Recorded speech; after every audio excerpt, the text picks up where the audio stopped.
Getting up close and intimate. Totally not taboo with Tracy. Celebrating sexual positivity both in and outside the bedroom.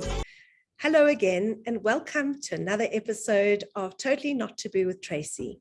This is where we talk about anything that is concerning sex and sexuality that is considered taboo. Today, we are talking with Elna Rudolph. She is a most esteemed guest of mine.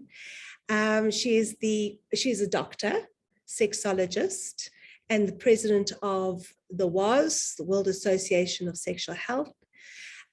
She's also the founder of My Sexual Health.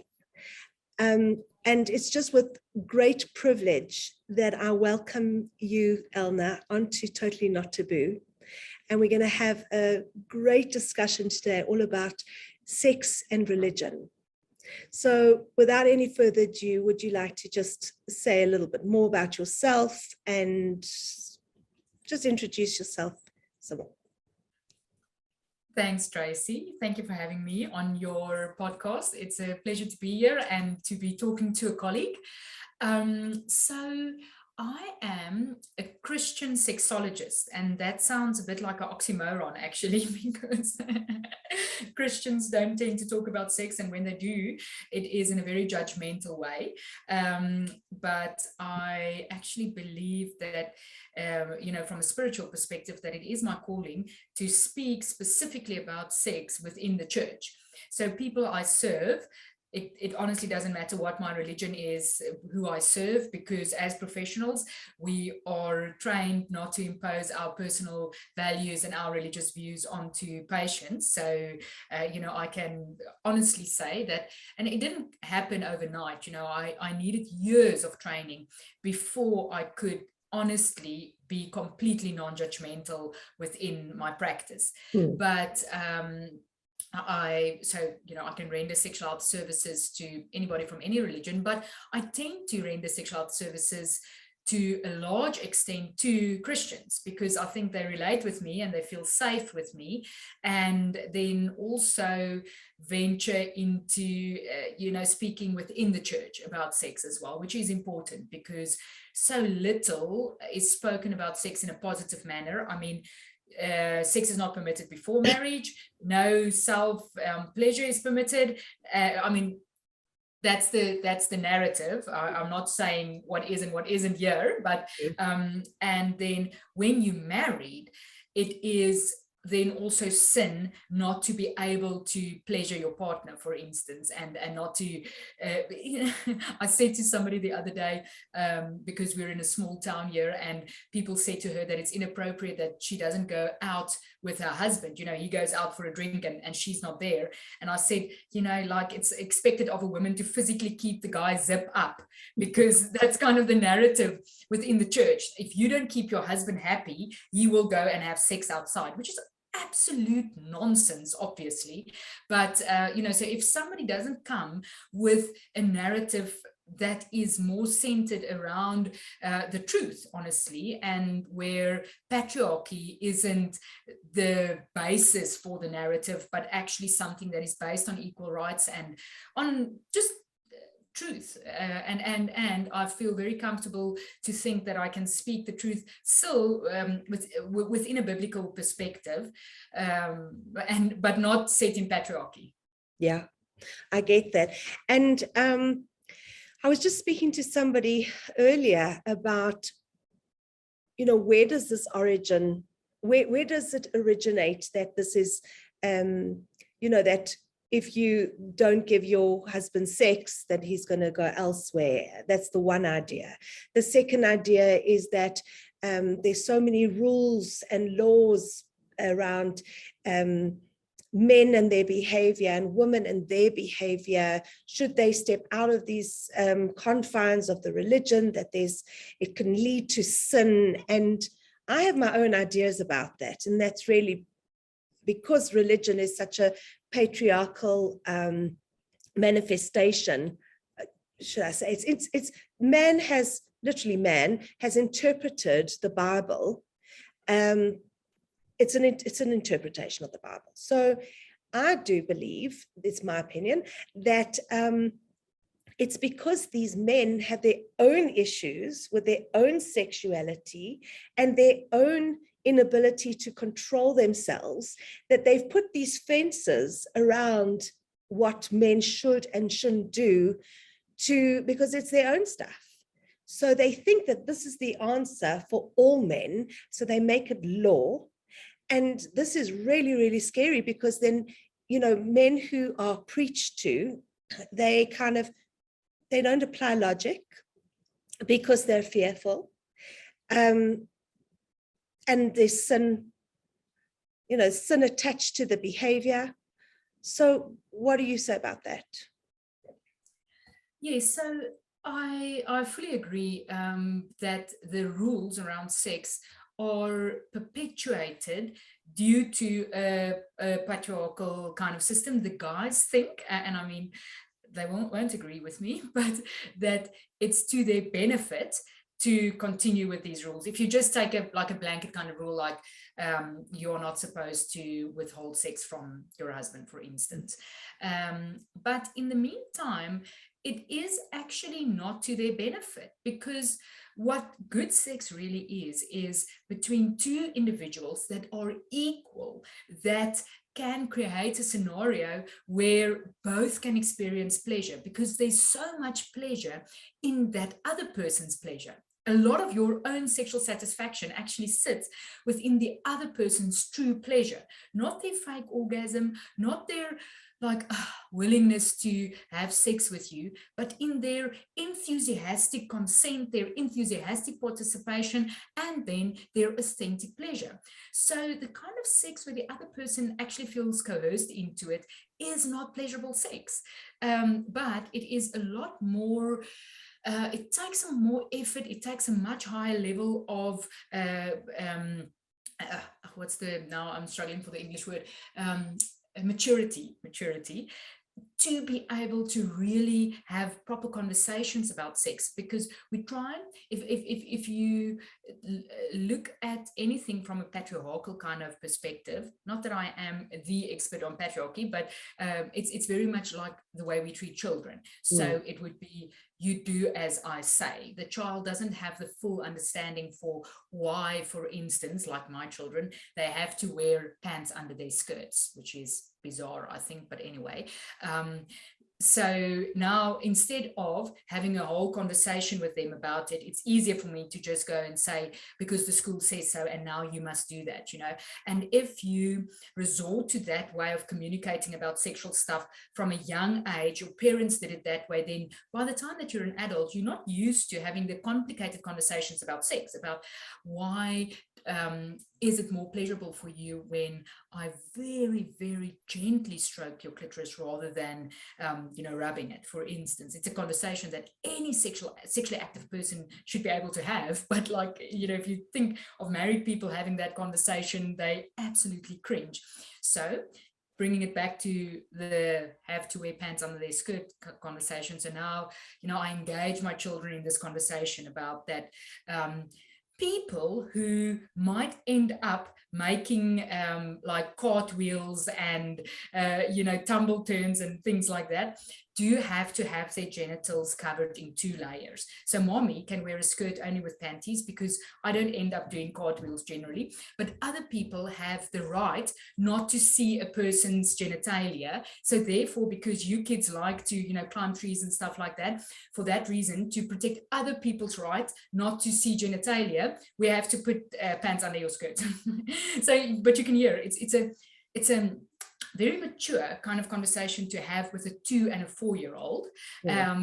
But it is much better than because the school says so, because then when you married one day and now you must give your husband sex because the church says so, and it's absolute nonsense. And I do believe, sex is a beautifully spiritual act, and within Christianity we can make sex so much more, because the God that we serve is actually completely comfortable with sex. I mean, in the Bible, there's a whole book on erotic literature within the Bible. So incorporating God into sex is completely acceptable. What we do is we try and put rules onto it, to kind of to actually keep him out of it, because I can't see how, I mean, in religion we know that people are often coerced into doing things that they don't actually want to do. That's not in their best interest, it's in the religious leader or in the group's best interest. So but sex is a very individual thing, so we need to learn to be very comfortable to have conversations about it, in order for that adult then to go like, no, surely this isn't normal. Surely when I say no, it is no. And it's not yes because of some religious reason, you know. So yes, you cannot never have sex. That a marriage won't work without any sex, but it should always be consensual. Anyway, as you hear, I can talk about it for hours. So I'll shut up and give you a space for a comment. That's why you're here. And so what comes up for me is that all these shoulds and all these rules that have been passed down from generation to generation, a lot of it is what our mothers as women teach us as well as wives, you know, growing up to be wives. And so it seems as though we're getting stuck, and we need to break the cycle. So if you've got a priest who stands up and, or a rabbi or an imam or whoever your religious leader is, and they are standing up and they are giving a sermon about religion and sex and God and bringing God into it and taking God out of it, and how can we debunk this this taboo that we can't talk about it? And yes, I imagine that, you know, a lot of sex is private, right? And that's why it's such a difficult subject to talk about. And even when I'm sitting with my clients, I acknowledge that this is a really vulnerable place to be, and thank you for entrusting me with your privacy, because it's a very difficult thing to tell. So obviously it's difficult to talk about eroticism and so on in the church among people who are all different. But how can we stop this taboo in our communities, in our places of worship? You know, it might sound contradictory, but I honestly believe we should be talking about sex only within the context of pleasure. Or well, I probably can't say only, but mainly, like in 95% within the context of pleasure. Because within religious communities where there's restriction upon sex, which is in almost all religions, it's almost always spoken about in terms of sin and what's not permitted.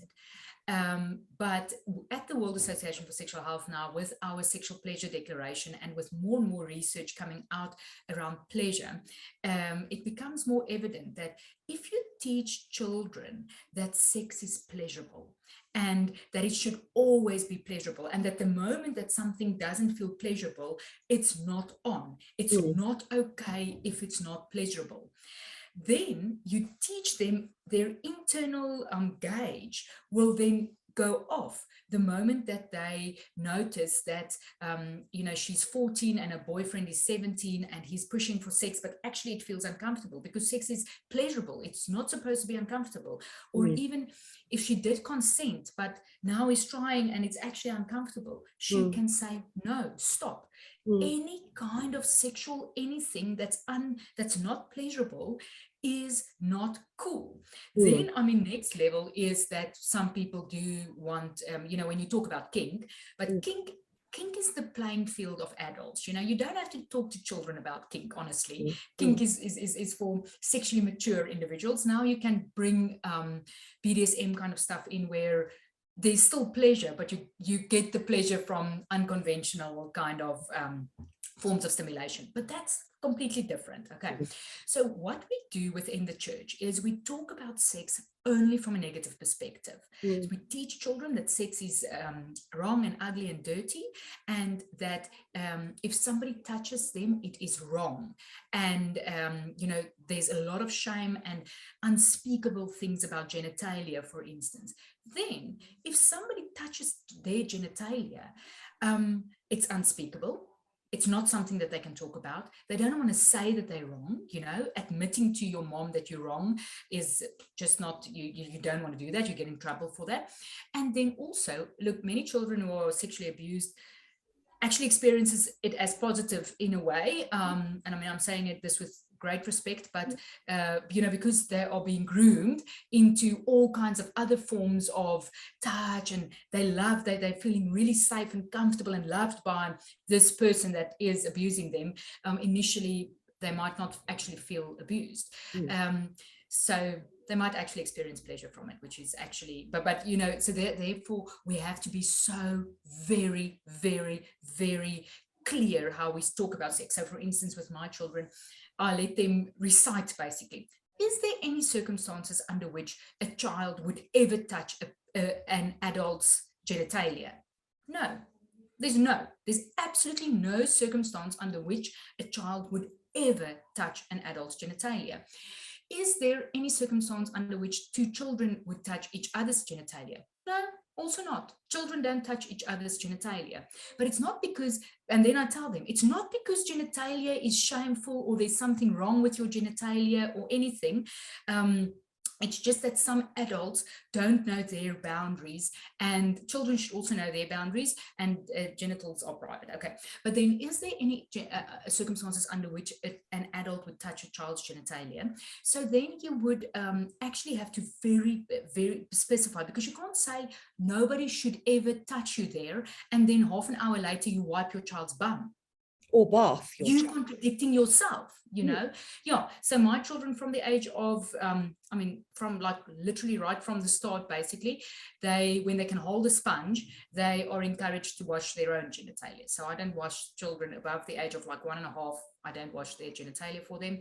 I don't apply any ointment for them. They do it themselves because they need to get agency over their own genitalia, and there's absolutely no shame. And for instance, if they touch themselves, then I would say the following.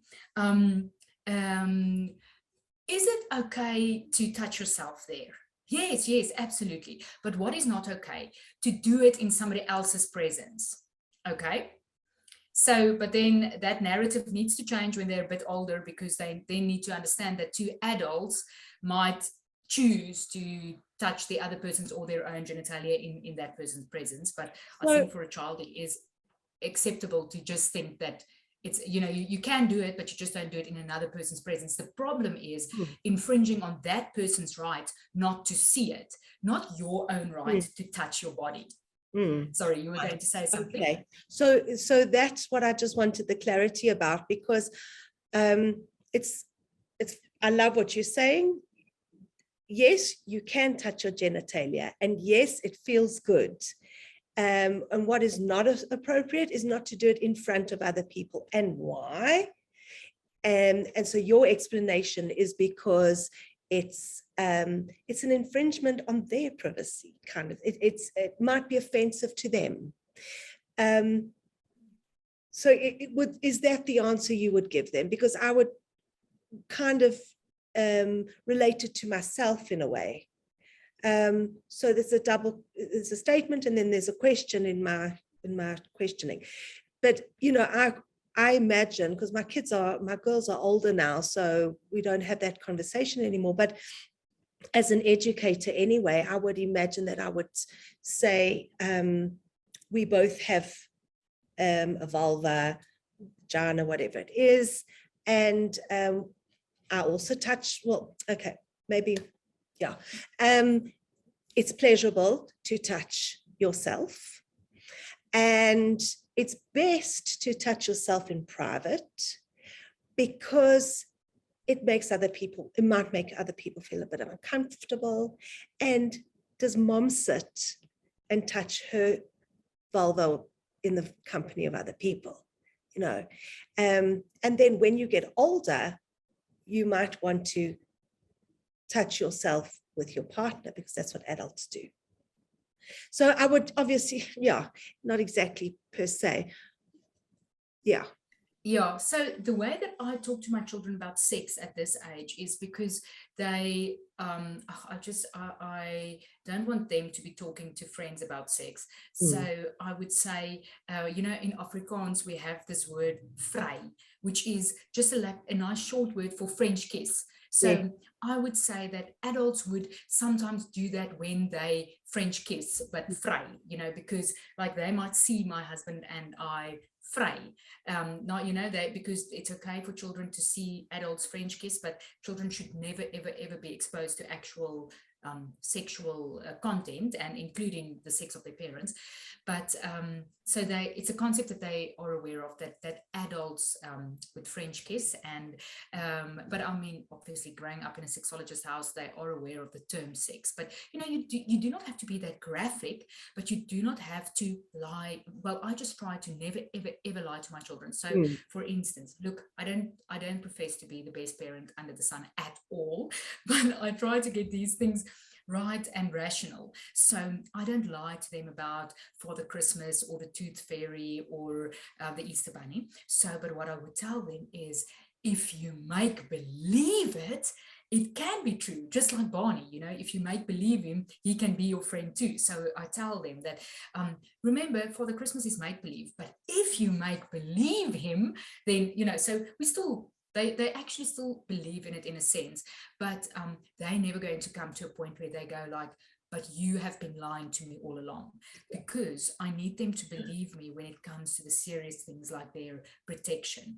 And to know that they can talk to me about anything, and that I am a reliable source of information about anything. So because I believe that protects them against sexual abuse. And Tracy, sexual abuse is very much, obviously, you want to protect young, vulnerable children against sexual abuse, but I want to protect them against any form of abuse as adults. So many adult women are in abusive relationships.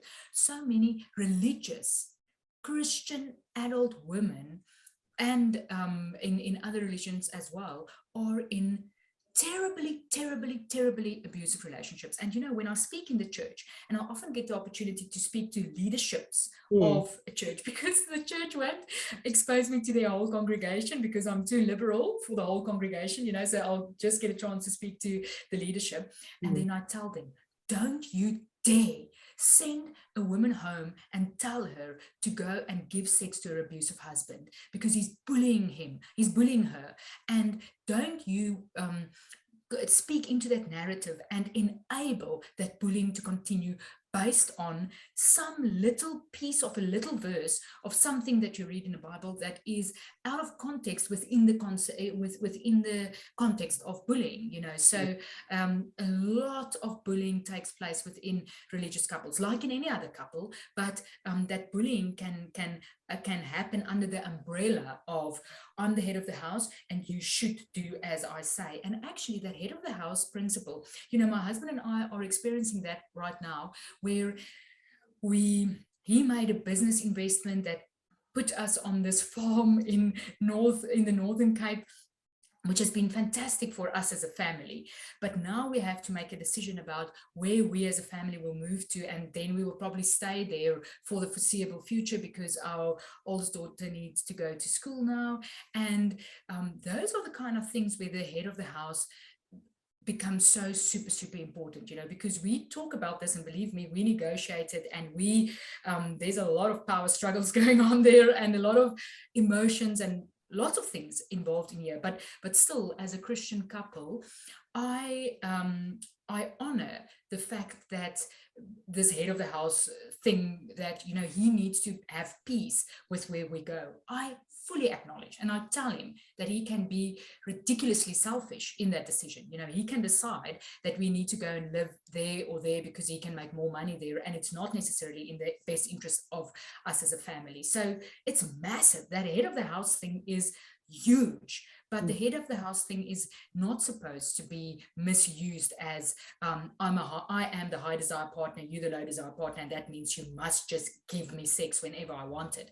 I honestly don't believe that is where the spiritual base of the head of the house thing should be applied, honestly, because I mean, that is bullying.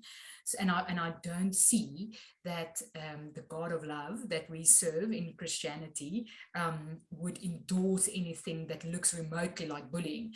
So yeah, it's complicated. Yeah. There was something that you said a little bit earlier about explaining to your kids. You were saying about children should never, ever be exposed to sexual content. Yeah. content. Yes, because that's actually in the Children's Act, in the South African Constitution, Right. that children have the right to not be exposed to sexual content. Yeah. Okay. So obviously, you know, the Act elaborates quite a lot on. Obviously, you cannot produce porn with children, and you know, the actual sexual abuse things where you use a child, your power over a child to get them to do something. But also, like for instance, parents, it is against the law to give your child access to your phone, and then they can easily access pornography on your phone. The law,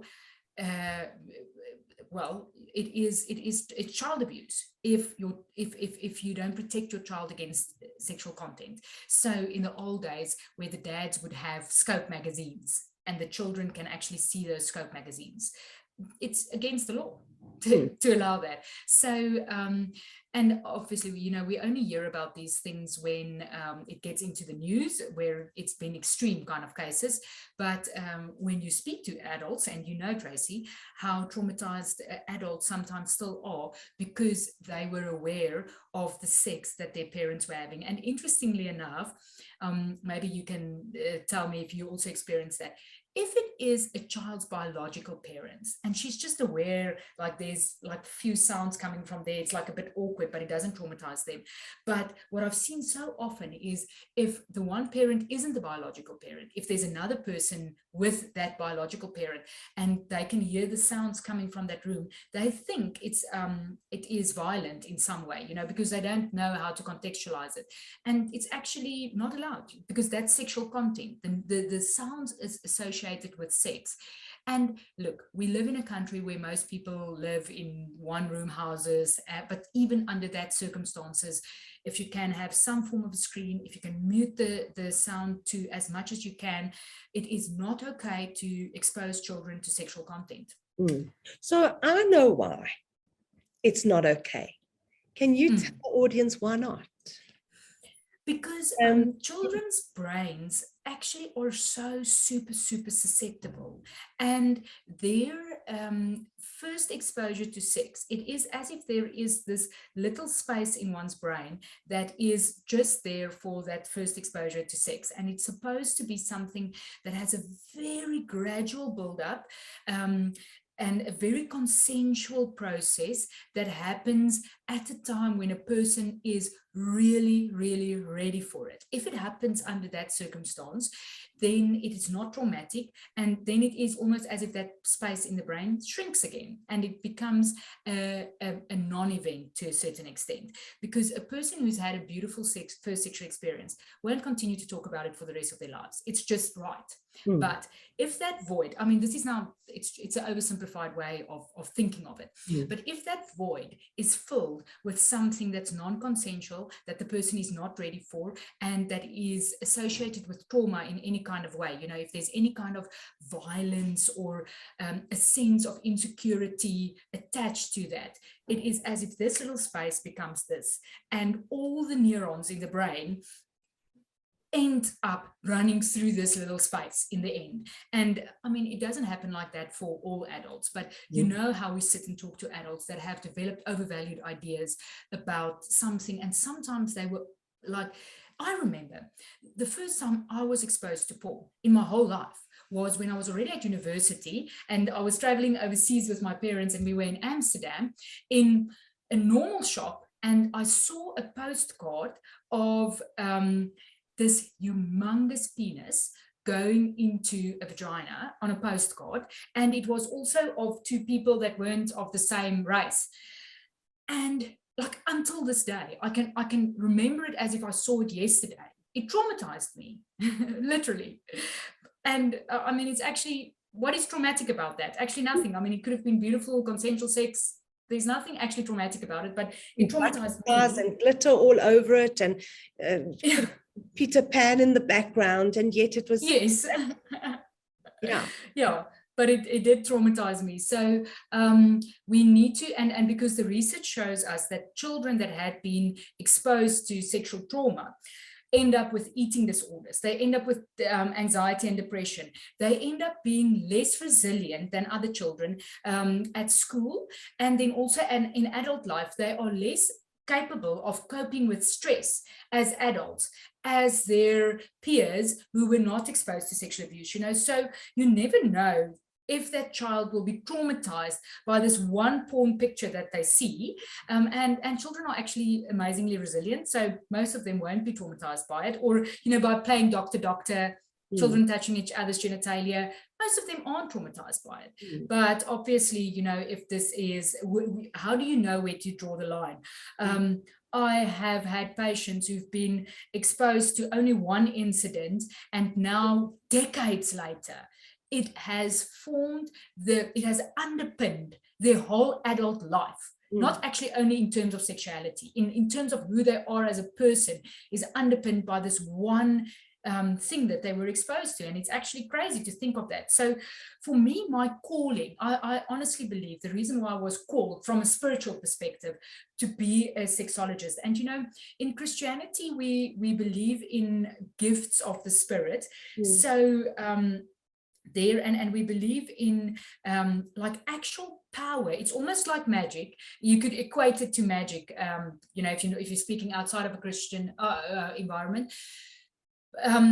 But in the Jewish religion, they talk about mysticism or something like that. But there's power, actual power in words, and that words can set people free. And the truth, there's power in the truth. So I believe that for centuries, the truth hasn't been spoken about sex within the church. And it's necessary that we speak that truth, because it will set people free. It sets women free who are in abusive relationships, and it sets children free who had been abused, who feel guilty about the abuse that they experienced. And it hopefully then, that same power hopefully then protects more children and more women against future abuse. And I'm talking about women all the time, like a true feminist, but obviously there are men who are also sexually abused and who are also bullied. There are Christian men who are bullied by their Christian wives, in a reverse kind of way. So it's not only about women. And I mean, there's so much that was coming up for me with everything you're saying, but obviously we can't deal with everything. But and this is a very uncomfortable question as well, but why is there so much abuse in religious institutions, the church, the synagogues, the mosques? Why is there so much sexual abuse with children? It's a hard question, a hard one to understand as well. Sorry, and I apologize for if the background noise from my side is disturbing. But the reason is that perpetrators seek out institutions because they have some form of power within an institution, and some form of what is it? Is it like now I like with Survivor, you get this. What do you call it? It's something like amnesty. Yes. So so how does it typically work in the Christian environment? I'm not talking about the Catholic Church, like the Christian environment in South Africa. The guy that's a pedophile might just naturally love children anyway, and have a very good knack with children, but they happen to also have this sexual fantasy around children. And then they become youth pastors at the church. They Mm. become involved in the youth ministry, or in a more conservative church, they become a Sunday school teacher. Mm. And then they are the nicest Sunday school teacher. They take the kids on outings. And, you know, Tracy, I've thought about it so often because I know what it feels like to be a tired mom. I know. You know, I'm trying to keep a million balls in the air and try and be a good mom. So when we are on the farm and my dad or my uncle wants to take my kids in the bucky and go and drive around the farm for half an hour, I'm like, hell yeah, please go for it. Hang on, you know. Only half an hour. Yes. So parents are super grateful if nice people that they can trust, that are from the church, is willing to invest into the lives of their children. And look, it takes a village to raise a child. So I do believe that we should be exposing our children to lots of different people. And I love the fact that my children feel that they have multiple primary caregivers. They actually feel comfortable with my father and my uncle to go with them in their bucky. But I mean, that's the exact perfect kind of scenario for a child to be sexually abused. You know, if that person had been a pedophile. So I don't think that it is actually in the nature of Christians or any other religion, particularly to abuse children. And it's certainly not within the nature of that organization. I mean, the heart of the organization is certainly not to gear towards making children victims and setting them up for abuse. If some of these pedophiles get into more and more senior leadership positions, they do get into the position where they can make decisions, you know. So then they can maybe make a decision that would put children at greater risk. So it can become entrenched into the institution due to the particular leader. But I don't think it's part of any faith's fiber. It's just that institution is vulnerable to these pedophiles who deliberately infiltrate these institutions to get to the vulnerable children. And that's another reason why it's so important that your children have to have the right vocabulary. My children from the age of 2 knows exactly, they are girls, but they know exactly what a penis is and what a scrotum is. Because, and I mean, obviously they know what a vulva is because they've got vulvas.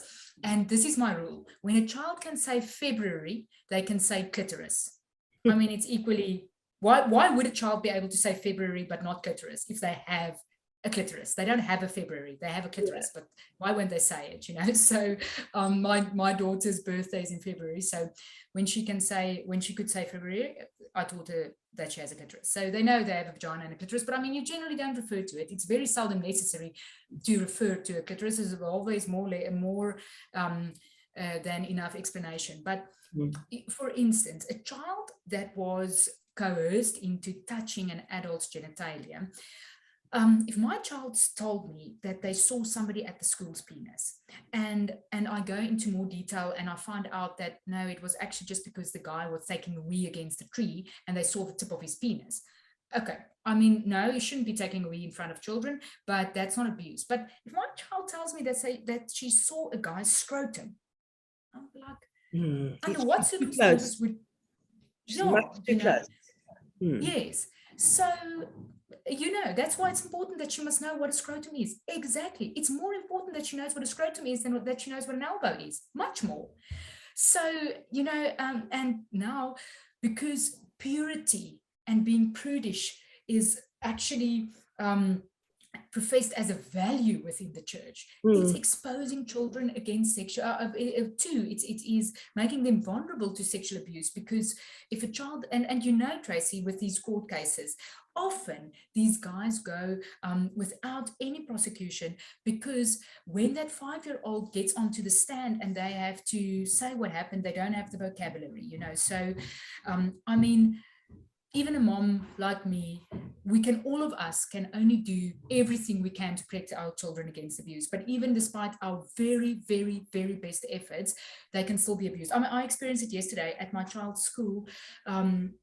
One lady that takes care of them started just yesterday smacking them on the hand. And I mean, obviously I immediately phone the school and say this has happened, and they address it. But so you think you send a child to a school where obviously they won't be exposed to that, and then it still happens. So who knows? I'm not there watching them 24/7, and I never will be. But teaching them a proper vocabulary, giving them a vocabulary around sexuality actually protects them. And that brings me back to the subject we touched on in the beginning. How should the church talk about it? It is from a pleasure perspective. So never from a shame perspective, never from a guilt perspective, because people don't tend to talk about their shame and guilt.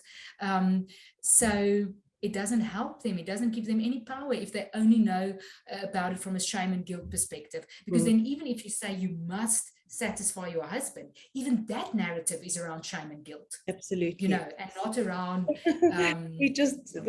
there we go. This is based on movement. Well, maybe something I said there was not in the light, but in the darkness. Alan Broodstone.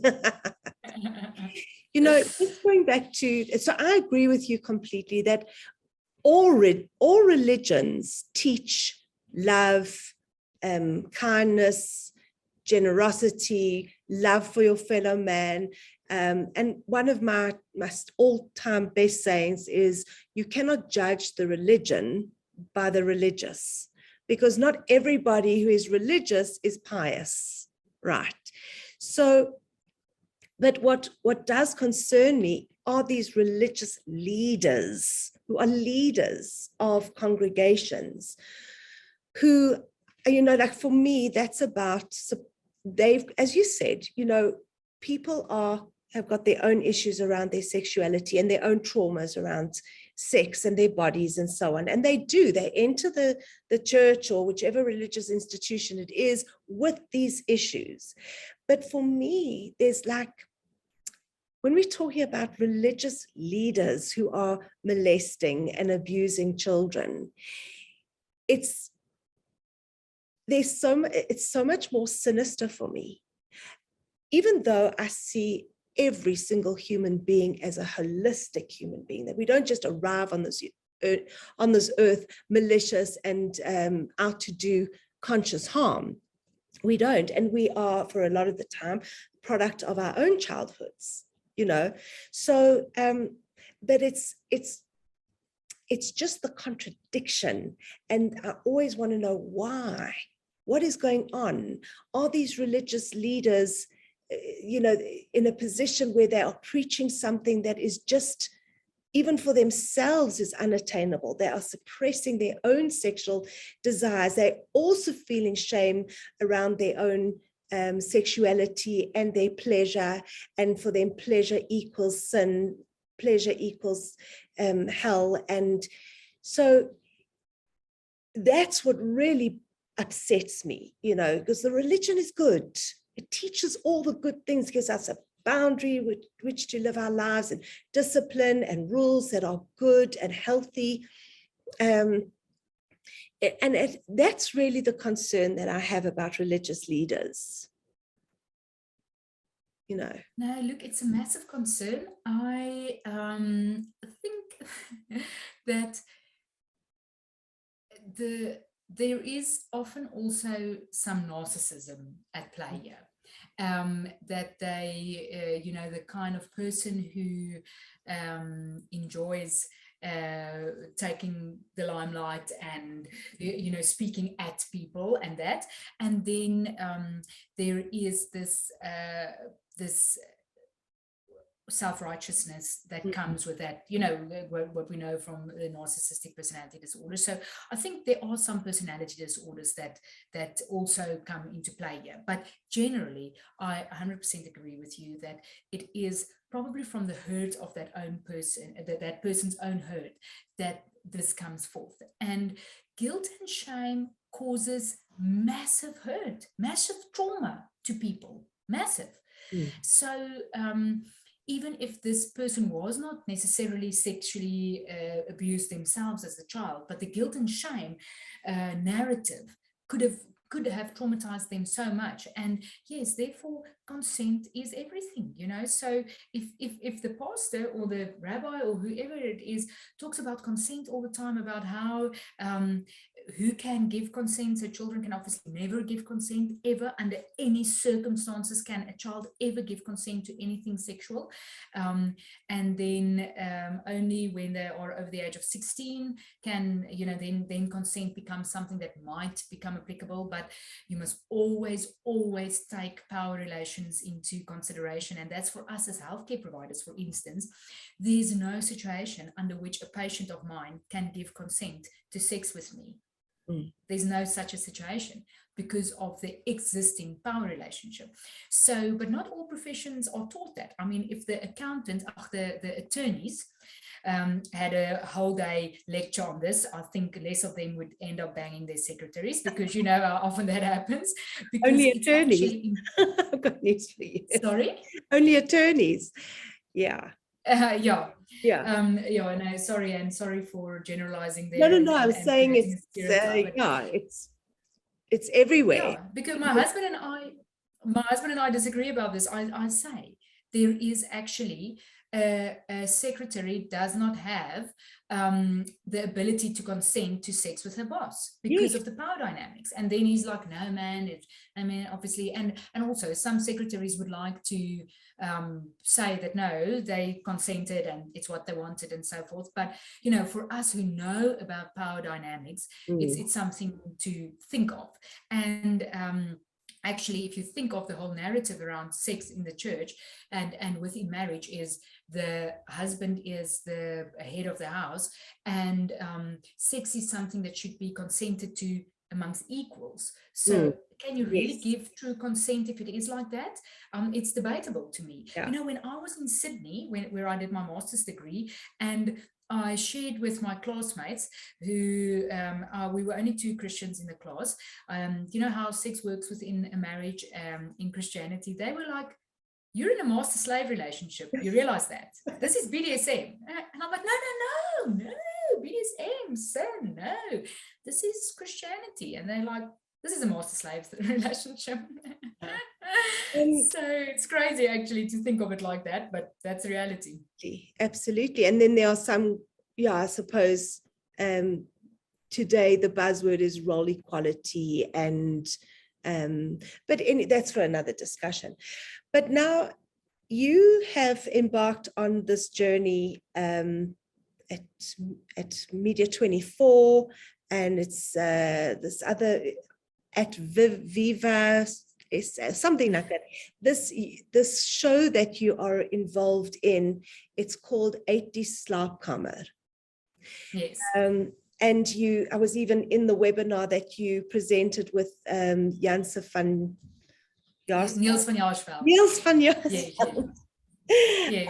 Where you opened up the floor about men's sexual health as well, and what do men ask, what do men want, and what are their concerns, which I love, because I also love bringing men into all the discussions around sexual health and pleasure and so on, and breaking the stereotypes and debunking myths, that men are always wanting sex, always wanting sex. So it's via TV, that's what it is. So tell us about 80 Slab. Is it a series of episodes, and this is about sex in the Afrikaans community? Or help me understand what it's all about, and when are we going to see it? So it goes live on the 6th of July, and it's going to be on Wednesday evenings at 9 o'clock. And what happened was I was invited onto Minky's TV show, and Minky has like a talk show, and she is a friend of mine, and Via thought that it would be good to have like a 3-minute insert on her show where she speaks to sexologists. So she invited me on there, and we had a lot of fun. We recorded close to 60 episodes together, and it was these 3-minute inserts. Then when I had COVID, I was so sick with COVID last year, I was off for 3 months. And I couldn't travel down to go and record the show. And I phoned them and I said, listen, I can't come. We're going to have to do it online, because we started doing it online when COVID just started. And they said, actually, the insert was cancelled. People complained about sex on TV. And because the Minky Show is a very family-oriented show, and it is like 10 o'clock on a Sunday morning, so it's not acceptable. And look, I understand. On the one hand, I feel, call your children, let them sit there, listen to what Dr. Elna Rudolph has to say about sex, and then we can discuss this in our home, and we can see how it fits within our cultural and religious framework. I think that's actually the ideal, that it happens like that, because where will you get more relevant, actually faith-based information on sexual health?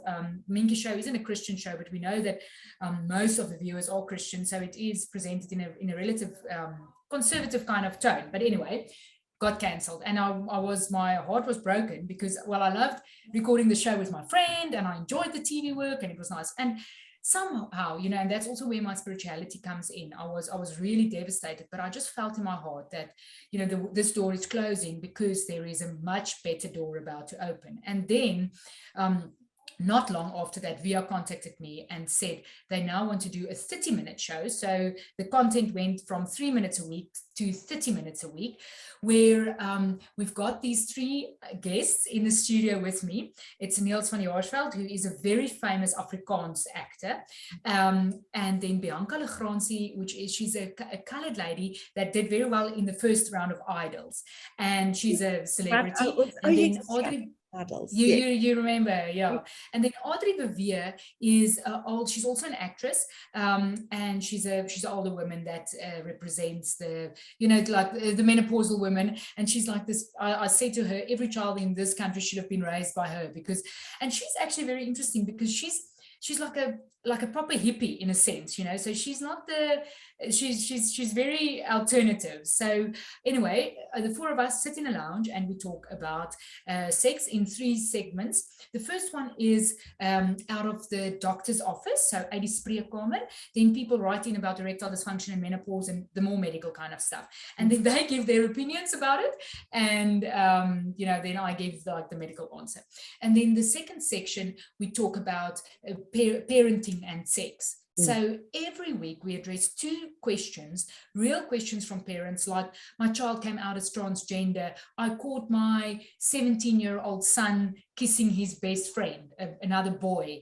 What should I do? I found a condom in my child's backpack. I saw my 5-year-old was playing doctor with another child. What must I do? Those kind of questions.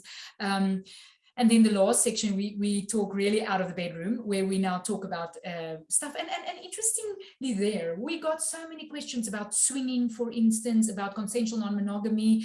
And it is still set, with respect for people's religious views, because this is in Afrikaans. We know that most people who will be watching this will be from a Christian background, or still really practicing Christians, and that we are respectful towards people's religion. But you know what I saw, Tracy? That for me, within a sexual context, to come out as a Christian is as threatening, and I know I'm saying this with a lot of privilege, but like for another queer person to come out, because Christians are so judgmental. Christians are not welcome at the table where sex is being discussed, because traditionally they've been only judgmental and didn't show any understanding, so but anyway, I'm openly Christian on the show as well, but then with respect for the fact that people make decisions. And if we are too judgmental there, let's say a Christian couple decided to start swinging, but then notice that it wasn't actually for them. If we're too judgmental about it, it doesn't give them the option to go like, we've tried it and it actually doesn't work. We're struggling to fit this within our religious context, or just within our relationship. We actually realize we're not mature enough for this. There's actually an out to it. I'm interested to see how they're going to edit it, because we actually discussed each question for at least 20 minutes, but they will air it for only 3 to 4 minutes. So I'm a bit nervous about which part of the discussion will actually be aired. I'm a bit nervous that it will come across too accepting and too, because, you know, the moment that I am too liberal, I am not, I'm not approachable to the average Christian anymore, because as Christians, we are advised against speaking to somebody like me who's like, you know, completely accepting of LGBTQIA plus people, for instance. So I'm like the enemy to some Christians, you know. So I hope that people won't find that it is not respectful enough towards people's religious choices, because honestly, you know, in my heart of hearts, I'm not religious by culture. It's not my culture. It is who I am. It's my choice. I feel as a person, I have an active relationship with the God of the universe. You know, that's actually what I feel. I actually feel like I can communicate with God. So, and he communicates with me. So, you know, I'm very, very spiritual, but completely within the context of Christianity. So it's important for me. I know what it feels like not to be welcome in the church, because there are many that I'm not welcome in. Yeah. And it's not easy, but yes, I know that I'm acting on an unction and on a calling to actually bring the truth into people's homes, because the church is not good at bringing the truth about sex in there. And hopefully this program will help with that, although it's not primarily a religious program at all, because if it was, we couldn't also be accepting enough, you know. So we're trying to yeah, I guess we're trying to hit it from all angles, but it's very entertaining. There's a lot of blushing, a lot of giggling, and those guests that are there with me, they are amazing. They are super professional, but they're so funny, and they add a lot of value, you know. So I can't wait to watch the programs myself. Yeah, I'm looking forward to it as well. So it's coming out on the 6th of July, you say? Yes, 9 o'clock in the evening now, so they won't have reruns in family time. You know, the reruns will all happen late at night, so that children aren't exposed to it, because it is really, I don't think children, for instance, should be exposed to content about kink. For instance, it's really something that you need to be really sexually mature, and really know how to negotiate consent. And even I'll be worried if I heard that a 16-year-old was involved in kink. Sorry, Tracy, what did you say? For adults, sometimes it's difficult to get our heads around the idea of kink. So yeah, I do agree completely. And I just would like to say that what I'm so grateful for as a fellow sexologist educator is that you're a massive advocate for pleasure in the confines of being a believer, without the dogma attached, without being open to hearing so many different perspectives, but still being so strong in your belief as a Christian. And that your focus is on pleasure, teaching people that it's okay to have pleasure, and they can step out of all the confines of what organized religion teaches a lot of people. And so I love your attitude towards your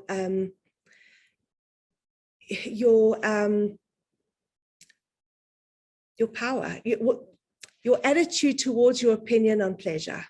It's so important. It's so important to teach our children, so important to teach women, so important to teach men that pleasure is one of the most important aspects of sexual intimacy. And it's not the goal necessarily, it's about the journey.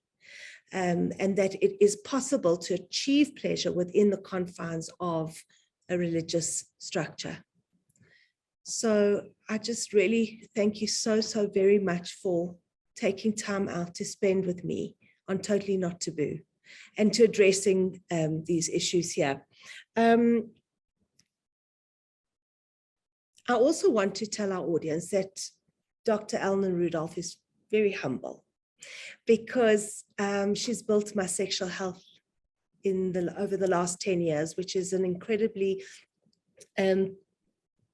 powerful source of reference for so many people who are suffering with sexual health issues. And I just think you're amazing. I think you are my hero in so many ways. You have kids, you've got a family, and yet you are the president of WAS. You are involved in Sasha, in My Sexual Health. You do these talks. You are, juggling all these balls, putting on hats, taking off hats, putting them back on again. And I just think you're an absolute powerhouse. So, and I'm so privileged to be part of the My Sexual Health team. And thank you for just constantly educating all of us, and just being an amazing role model to all of us as well. So thank you, Elna. Thanks, Tracy. You've been too kind. I really appreciate it. It's only a privilege, you know. If you, the way that I got here, I'll just give 30 seconds on that, is we developed a computer program when we were varsity students to help people to discover their purpose from a spiritual perspective. And when it helps you to write down a mission statement, and it was from my mission statement that I could see, oh, I think I should go do a master's degree in sexual health, and never, ever, ever had the idea that I would end up where I am today, you know. So it is really by grace, but also it is by grace and by, it's an absolute privilege to be doing what you are truly passionate about, you know, because it is then that passion that makes the work in the early hours of the morning possible. I completely agree with you. Hard work. So you have to have the passion, and it's hard because we are dealing with people we're dealing with people and their experiences, and they are sometimes traumatic. And it's, as I said, sex is something that is very private, and they take a big chance when they come to see somebody like yourself, or a sexologist, or even a physiotherapist, and they divulge such private, and they become so and they become so vulnerable. So we really do need to hold these clients with kid gloves and understand that we have a big job, but we have to do it almost like everything because we're passionate about what we do. So absolutely, there's so much calling. Correct. There were so many things I wanted to talk to you about as well. So hopefully we can make another time to talk more about sexology courses. I'm obviously had enough, you know, reached my limit now. And so many other things. You're a wealth of information, and we can just continue to chat all day about sex and sexuality. But I know maybe if you don't mind, I can say about our sexology courses. If you go to www.sexologycourses.com, there's actually really a lot of courses, self-help courses that you can do there. And for healthcare providers, law, or almost anything that you can think of related to sexuality, you'll find a course on it, and it's affordable, and it's done by an expert who has lots and lots of experience with this particular subject. And I think that we've been building these resources now. It was actually COVID that made it possible for us to take teaching online, and now it's accessible to anybody. So people don't necessarily always have to go straight to an expert. There are some self-help courses that can actually already make a difference for them.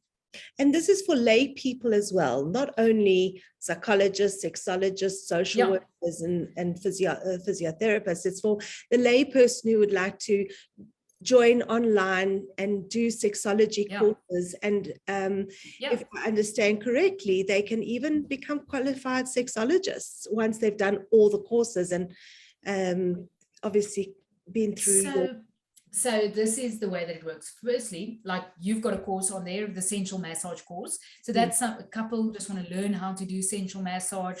They get this course, I think it's $49 or something. And there they sit with a skill. They spend that money once and they sit with a skill that will benefit them, take their pleasure to the next level for the rest of their lives. Such a worthy investment.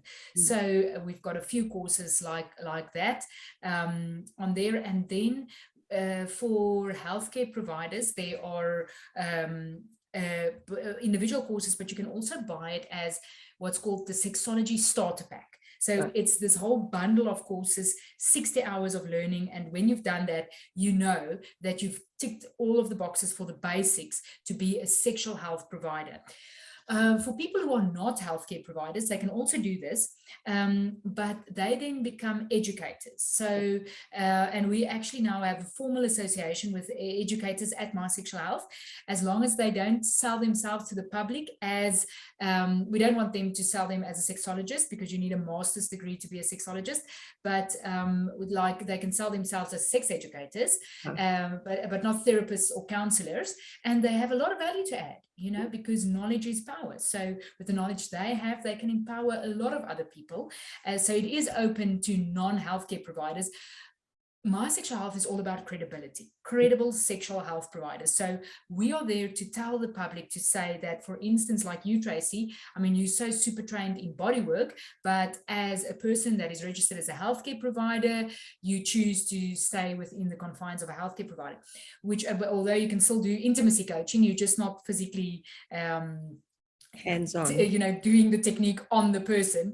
So that's what My Sexual Health is about, to say that if you see somebody, or if you hear something about somebody that's associated with My Sexual Health, you can know that they are trained, that they are working under supervision, that they are working within a team, that it is a safe place to go to. Yes, every single healthcare provider won't be the right fit for you, and everybody might not make a plan that will solve your problem immediately. That's true, but at least you know that this is a credible sexual health provider, or then a credible educator. And because that was my goal, to get there, because when I started in South Africa, you know, there were a handful of people like me that were privileged to be able to go overseas, but people didn't know, the field was so ungoverned that normal people who had problems didn't know where to go. So now I realized that it will be important to create credible sexual health providers, and that's why we created the training platform, to give credibility also to people who are interested in being sexual health providers. Right. So you're not being qualified as a sexologist, but you're a sexual educator, which I love that. And if you want to take that further, obviously you can. But and the courses are outstanding. The training is outstanding, of a very, very high level. And so, yeah, everybody, please go on to Sexologycourses.com. Okay, brilliant. Elna, again, thank you for your time. And I know how busy you are, and I appreciate it so much to have you give me time to chat on this platform. And yeah, have a lovely day further. You're most welcome. Thank you so much for having me. I enjoyed it.